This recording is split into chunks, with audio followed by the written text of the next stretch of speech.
The Pentateuch mentions the Philistines on a number of occasions, and yet the early extra-biblical record of the Philistines proper is of their attempted invasion into Egypt during the reign of Ramesses III, roughly 80 years after the Exodus. Skeptics claim that the Israelites could not have known about the Philistines if Moses had lived in the 13th century BC.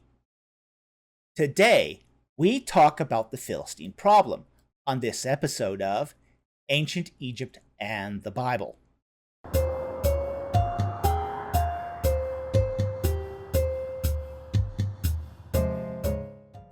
Today, we are going to discuss what is sometimes called the Philistine Problem.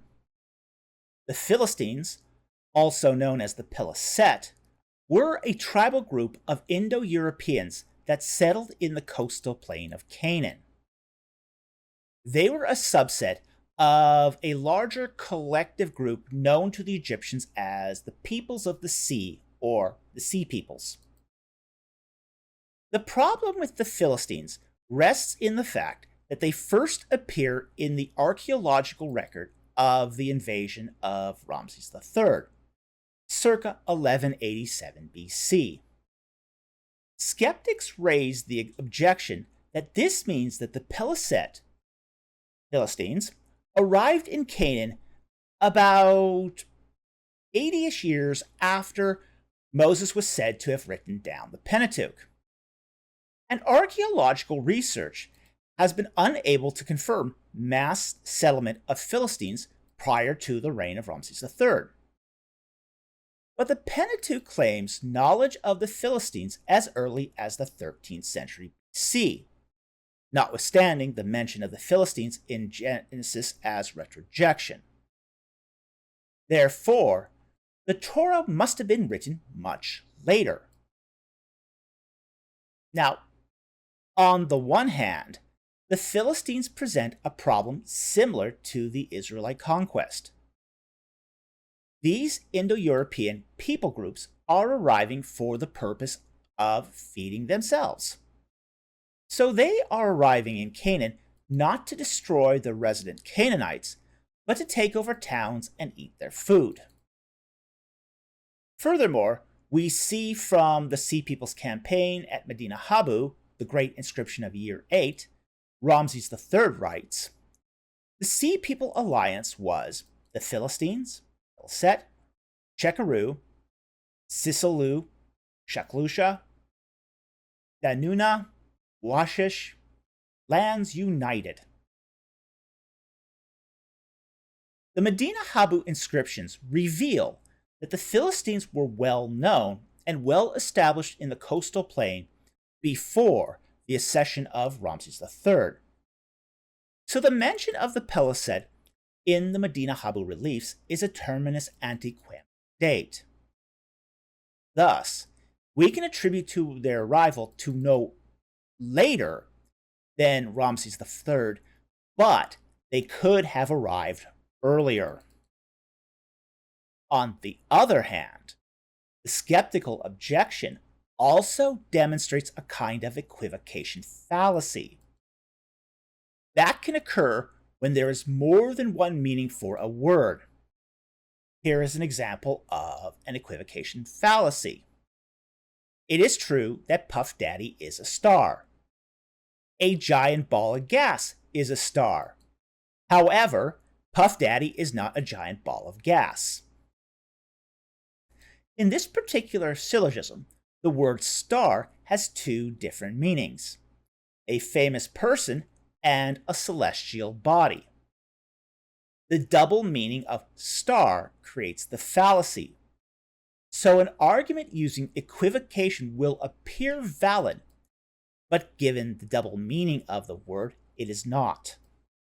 Likewise, Philistines in the skeptical objection is being used with two different meanings. In the objection, the usage is being restricted to the tribal group known as the Peliset. However, the ancient Israelites used the term Philistines as a catch bucket to incorporate all the tribal groups that occupied the coastal plain. And as we know, the coastal plain was occupied by other Indo-European groups besides the Peliset. The idea that the Israelites thought the Philistines were a catch bucket of several people groups is not new.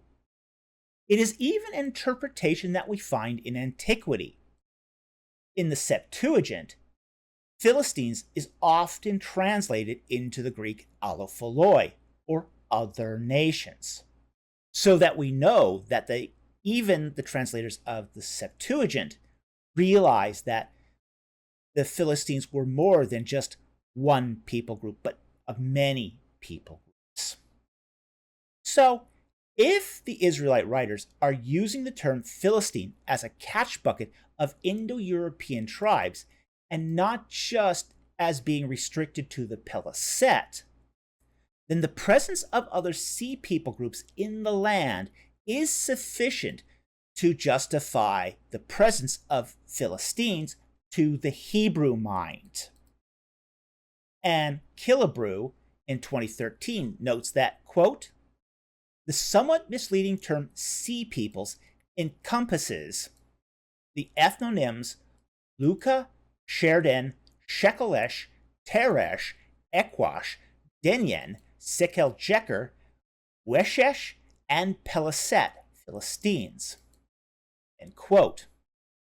If the sea peoples is an Egyptian catch bucket term for the Egyptians, what is there to prevent Philistine from being a catch bucket term for the Israelites? It is evident from the biblical text that the Israelites are using the term Philistine in a way that's far more expansive and inclusive. Inclusive to the extent that the presence of the ethnonym Peliset, which was geographically located near Gerar, seems to represent an indigenous group of Canaanites that sided with the sea peoples in light of their impending dominance.